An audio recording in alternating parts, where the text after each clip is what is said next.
Fala aí, pessoal, tudo bem? Vamos a mais uma semana então? Essa semana vai ser um pouco diferente, porque eu não vou introduzir para vocês um conteúdo novo, tá? Nós vamos fazer o quê? Como vocês já começaram aí, né, a trabalhar em cima do Fluid Sim, a maioria, e foram me mandando as dúvidas, eu comecei a perceber a necessidade de a gente começar a acertar algumas coisas para vocês poderem avançar. Então, essa semana eu vou fazer o quê? Eu vou pegar as dúvidas coletivas, eu vou pegar as dúvidas que estão se repetindo muito, o que é normal, que se a gente tivesse presencial, a gente ia tirar essas dúvidas juntos. Então, agora nós vamos tirar essas dúvidas coletivas nessa aula gravada, para você olhar depois com calma, devagar, e ver aonde que você também está errando nesses mesmos pontos, que são mais comuns, tá? Então, o que a gente vai começar?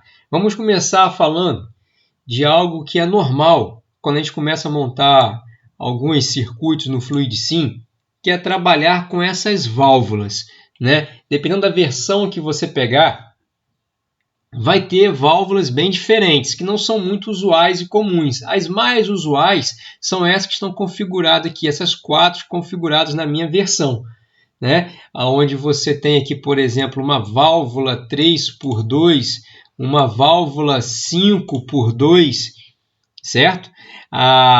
O que vocês têm que prestar muita atenção quando vocês estiverem usando essas válvulas direcionais, essas simbologias?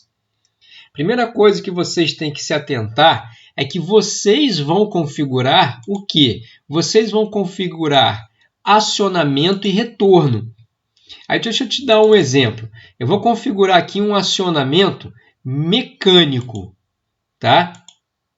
Um rolete, por exemplo. E vou configurar um retorno por mola. O que eu tenho agora aqui? Uma válvula 3x2 com acionamento mecânico e retorno por mola. Aí você quer ver uma coisa? Deixa eu conectar essa válvula nesse circuitozinho simples aqui. E vamos fazer o acionamento. Funcionou o circuito, pessoal? Nosso atuador de simples ação lá, está atuando, está avançando e recuando? Tá. Só que tem um detalhe, tem um erro aqui nesse circuito que não está inviabilizando o funcionamento desse projeto. Mas está errado. Por que está errado? Porque eu coloquei aqui uma válvula com acionamento mecânico. E eu estou fazendo um acionamento manual. Isso está errado. Por quê? Porque vocês têm que pensar nesse projeto, nesse circuito, como um projeto, algo que vai ser executado. Então, você está dizendo lá para o seu chefe, para o seu cliente, para quem vai receber esse projeto, esse circuito, que você vai usar aqui uma válvula 3x2 com acionamento mecânico e retorno por mola. Mas você está dizendo para ele fazer isso, comprar essa válvula, mas você está fazendo um acionamento manual. Então a válvula vai chegar, ele vai comprar e ele vai usar uma válvula com rolete acionando manualmente. Vocês estão me entendendo? É um circuito que está funcionando da forma correta, mas está com a válvula especificada de forma errada. Esse projeto aqui, ele precisa ter, então, um acionamento manual, de qualquer um daqueles, mas que seja manual, certo? Aí sim, vai ser comprada a válvula certa, vai chegar a válvula certa, tá? E não vai ter problema na execução do projeto mesmo, físico e real desse circuito pneumático, né? E não deixar, pessoal, que tem muitos projetos que vocês estão me mandando, com quê? Com casos desse tipo, aonde a válvula está sem especificar um retorno ou sem especificar um avanço. Vai funcionar? Está funcionando. Só que não tem aqui especificação nenhuma de como essa válvula vai ser acionada. Aqui é uma simbologia, mas ela representa uma válvula real. Então eu tenho que especificar sempre como que ela vai ser acionada e como que ela vai recuar, certo? Esse é o primeira identificação de alguns problemas que eu estou percebendo na maioria dos circuitos que eu estou recebendo, o que é normal, tá? Essas dúvidas têm que aparecer mesmo à medida que vocês começarem a montar os circuitos. Agora, então, vamos a mais um problema normal, né? Problema muito comum quando a gente começa a montar circuito e a gente quer resolver alguma coisa, um exercício. Aí, por exemplo, eu especifiquei lá que você tem que criar um circuito, né, onde você vai acionar um atuador de simples ação com uma entrada só, mas você tem que colocar nesse circuito um elemento lógico E, como está aqui. Ó. Você tem que usar uma válvula E no seu circuito, né? Um pré-requisito para o seu exercício lá tá certo para você praticar isso. Aí o que normalmente você pensa? Pô, espera aí.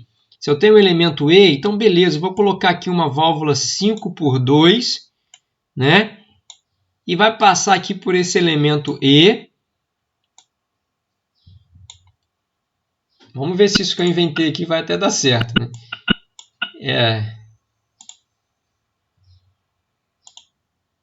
Aquele exemplo que eu fiz agora aqui, eu forcei demais a barra, aí eu apaguei ele. Então vamos fazer nesse daqui, ó. Tá o nosso elemento E, né? Uma válvula 3x2 conectada aqui no elemento lógico E. Aí o outro eu vou jogar aqui na alimentação, ó, certo? E vou acionar esse circuito, tá? Deixa eu tirar aqui e colocar o escape. Esquece aquele outro exemplo lá, porque ele ficou forçado demais a barra. Tá funcionando o circuito, pessoal? Tá funcionando o circuito, tá vendo? Funcionando direitinho. É um exercício aqui que eu poderia ter pedido a vocês para acionar um atuador de simples ação, mas que tenha a utilização de um elemento E. Tá funcionando. Mas o que está errado aqui? Pessoal, o circuito está funcionando, tem o elemento E aí, né? O que estaria errado aqui? O que está errado aqui é que a gente está usando o elemento E, mas nós estamos tirando esse elemento da função lógica dele. Nós estamos quebrando a lógica da utilização dele. Na verdade, nós estaríamos aqui gastando dinheiro com esse elemento E, usando ele sem necessidade, porque o circuito, ó, vai funcionar sem ele também. O que estava errado, então, usando esse camarada aqui, ó, que aí não é o erro de uma pessoa, vários mandaram esse, sempre, todo ano acontece, mesmo quando vocês estão aprendendo a usar os elementos lógicos, né? Você tem que respeitar a lógica do funcionamento desse elemento. Em que sentido? É só você imaginar o seguinte, esse camarada aqui, para que ele serve, esse elemento E? Ele traz a obrigatoriedade de você acionar duas válvulas para ter passagem, para ter saída de ar comprimido, certo? Então, esse elemento E, a lógica dele é essa. Olha, quando eu colocá-lo no circuito, para que tenha passagem de ar comprimido por essa linha, eu preciso acionar duas válvulas. Então, eu não posso forçar uma barra e fazer com que tenha passagem usando uma válvula só. Porque senão, o que acontece? Eu perco a função lógica dele. Aqui, por exemplo, ó, eu estou conectando nessa via uma válvula. Eu não posso alimentar a outra entrada do elemento E direto no meu ar comprimido, no meu compressor, porque senão eu vou fazer um acionamento apenas nessa válvula e já vai ter passagem de ar. O que eu tenho que fazer aqui? Se eu vou usar um elemento E, por obrigatoriedade, ele vai ter que ser acionado, esse eu vou colocar com rolete, com trava, por duas válvulas direcionais diferentes. Olha agora, ó. Olha o que vai acontecer aqui. Ó. Acionei uma válvula só, não tem passagem. Por quê? Na lógica desse camarada aqui, quantas válvulas vão ter que ser acionadas? Essas duas, que estão conectadas a ele. Ó. Certo? Da mesma forma, ao contrário. Se eu acionar só essa, ó, não tem passagem. Agora sim, o elemento E, a válvula E, está dentro da sua função lógica correta. Então não basta, pessoal, só usar o elemento quando eu pedir. Você tem que usá-lo da forma correta. né? Para ele não ser só um desperdício de dinheiro, não ficar só como um elemento a mais dentro do circuito que não vai te ajudar em nada. Esse conceito, pessoal, se aplica também quando a gente muda o elemento E para um elemento OU, certo? Quando a gente muda para um elemento OU, esse conceito se repete. Nós precisamos respeitar a função lógica dele. E qual é a função lógica do elemento OU agora, da válvula OU? A válvula OU também nos traz duas entradas e uma saída. A diferença é que agora essa válvula vai permitir passagem de ar, saída, acionando uma ou outra, certo? Mas ela vai precisar receber duas válvulas direcionais nas suas entradas, nas suas alimentações. Senão você quebra a função lógica dela, certo? Senão você quebra completamente a função lógica. Como, por exemplo, se eu pegasse esse circuito aqui, jogasse aqui uma válvula, ó, como essa. Essa válvula aqui é qual? É uma válvula 5x2 e conectasse essa válvula no meu elemento OU, né? Eu estaria quebrando a função lógica dela. Então também é uma outra válvula que vocês precisam sempre se atentar a isso, a utilizá-la respeitando a função lógica sempre. O último problema que vai acontecer muito. Por quê? Porque a gente está usando diferentes versões. Aí entrou agora o Android também, né? A versão do Android, diferentes versões para PC, diferentes. Tem gente que está usando lá no Android o aplicativo. Então você tem muita válvula e às vezes muitas válvulas diferentes de um aplicativo para o outro. Principalmente que eu percebi se você estiver usando o Android comparado ao PC. Mas o que acontece, pessoal? Isso é indústria, né? Não tem jeito. A variedade de equipamentos de necessidade é muito grande. Só que existem aquelas que são sempre as mais utilizadas e as mais comuns. Nós temos no mercado, temos à disposição nossa, válvulas tradicionais que são mais utilizadas e as válvulas mais raras. Tudo que eu vou fazer com vocês vai estar baseado no mais tradicional realmente, tá? Por que isso? Para que vocês criem afinidades com essas válvulas. Por que eu estou falando isso? Porque todo projeto que eu vou passar para vocês de válvula direcional, nós vamos usar basicamente essas daqui, ó, essas duas aqui.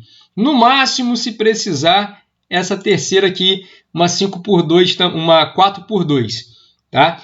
Mas eu diria que os nossos projetos vão estar todos baseados em válvulas direcionais nessas duas válvulas. Que válvulas são essas? Uma 3x2, como essa configuração que vocês estão vendo, e uma outra aqui 5x2. Então, quando vocês estiverem montando os projetos, o que eu quero que vocês façam? Baseiem os projetos de vocês, e dá para fazer isso com certeza, nessas duas válvulas direcionais aqui. Não peguem válvulas diferentes, a menos que eu peça, tá? Se for direcional, o projeto de vocês vai dar muito certo, vai diminuir problema se vocês usarem essas duas especificações aqui na maioria dos casos. Aí vai mudar muito o quê? Acionamento, recuo, certo? Eu não vou mudar a posição inicial. Essas são as válvulas básicas. Fujam de válvulas com a configuração diferente dessas daqui. Principalmente quem estiver utilizando o Android, porque eu tenho visto a galera se esforçando às vezes para usar uma válvula muito diferente e traz muita dificuldade agora no início, tá? Se vocês ficarem aqui, vai ficar mais seguro para vocês. Então, pessoal, essa semana eu vou dar essa folga, né? Não vou passar um outro circuito para a galera poder aí se atualizar rápido, tirar essas dúvidas, continuar me mandando, não tem problema, estou colocando aqui dúvidas gerais, tá? E vocês conseguirem fazer esses exercícios aí, se atualizar direitinho, né, o que está atrasado, montar essas duas últimas semanas e me enviar. Então, nessa semana agora eu não vou colocar um exercício novo, Eu quero que vocês consigam fazer até onde a gente chegou. Aí na semana que vem, a gente já vai avançar para um outro passo. Mas para vocês avançarem no passo da semana que vem, é bom que esses conceitos que eu estou reforçando aqui agora fiquem bem amarrados, tá? Então façam e me mandem as dúvidas que eu estou esperando, ok? Até a nossa atividade síncrona.